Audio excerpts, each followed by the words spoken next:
Toppers അക്കാദമിയിൽ 2026-27 academic വർഷത്തേക്കുള്ള +1+2 science entrance oriented tuition ക്ലാസുകളിലേക്കും 8, 9, 10 ട്യൂഷൻ ക്ലാസുകളിലേക്കുമുള്ള അഡ്മിഷൻ ആരംഭിച്ചിരിക്കുന്നു. നമ്മുടെ കുട്ടിയുടെ ഭാവി സുരക്ഷിതമാക്കാൻ നമുക്കും ടോപ്പേഴ്സിന്റെ ഭാഗമാകാം.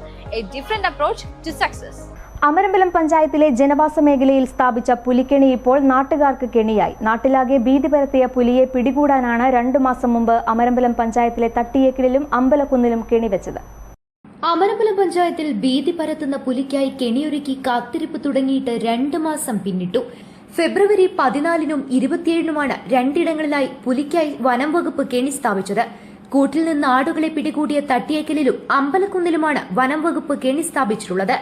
എന്നാൽ കെണി ഇപ്പോഴും അവിടെ നോക്കുകുത്തികളായി നിൽക്കുകയാണ്. ഇപ്പോൾ എവിടെയും പുലി സാന്നിധ്യം ഇല്ലതാനും.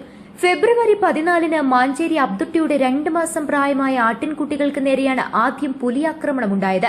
ഇതിൽ ആട്ടിൻകുട്ടികൾ ചാവുകയും ഒരു കുട്ടിക്ക് പരുക്കേൽക്കുകയുമായിരുന്നു.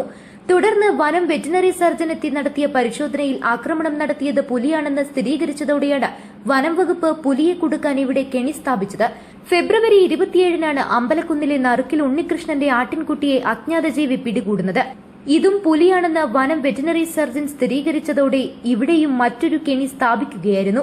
കെണി സ്ഥാപിക്കുന്നതിനും ഒരാഴ്ച മുന്നേ മുതൽ പഞ്ചായത്തിന്റെ വിവിധ ഭാഗങ്ങളിൽ പല ആളുകൾ പുലിയെ നേരിൽ കണ്ടതായി പറഞ്ഞിരുന്നെങ്കിലും പുലിയാണെന്ന് സ്ഥിരീകരിക്കാവുന്ന തെളിവുകളൊന്നും ലഭിച്ചിരുന്നില്ല. അതിനുശേഷമാണ് ജനങ്ങൾ തിങ്ങിപ്പാർക്കുന്ന മേഖലയിൽ ആടുകൾക്ക് നേരെയുള്ള ആക്രമണം ഉണ്ടാവുന്നത്. ഇതോടെ ആളുകൾ കൂടുതൽ ഭീതിയിലായതിനെ തുടർന്നാണ് പുലിയെ പിടികൂടാൻ കെണിയൊരുക്കാൻ തീരുമാനിച്ചത്. പുലി ആക്രമിച്ചു കൊലപ്പെടുത്തിയ ആട്ടിൻകുട്ടികളുടെ ജഡം ഇരയാക്കിയാണ് കൂട്ടിൽ ആദ്യം കെണിയൊരുക്കിയത്. എന്നാൽ ജഡം ചീഞ്ഞു തുടങ്ങിയതോടെ ഇവ മാറ്റി ജീവനുള്ള ആടുകളെ കെട്ടാൻ തുടങ്ങി. എന്നിട്ടും ഫലമുണ്ടായില്ലെന്ന് മാത്രമല്ല, പുലിക്കെണി നോക്കുകുത്തിയായി നിൽക്കുകയാണ്. കെണി സ്ഥാപിച്ച ശേഷവും തട്ടിയേക്കൽ ഭാഗത്തുൾപ്പെടെ പല ഭാഗത്തും പുലിയെ ആളുകൾ നേരിൽ കണ്ടതായി പറയുന്നുണ്ട്.